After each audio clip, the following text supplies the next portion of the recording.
Ушу былтыр 9 майда бир жеңиш майрамында ветерандарга, аксакалдарга ырдап бер деп мени алып барыштылар.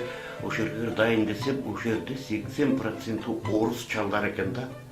Анан ушу орус чалдарга эмне кыларын билбей, неудобный болдум эле да, бир орусча үйрөнүп албаптырмын деп анан быйыл бир атайын ойлонуп ушул ырды жаздым.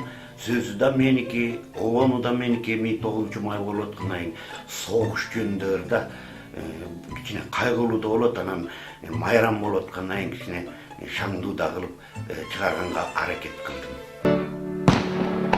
Начался бой.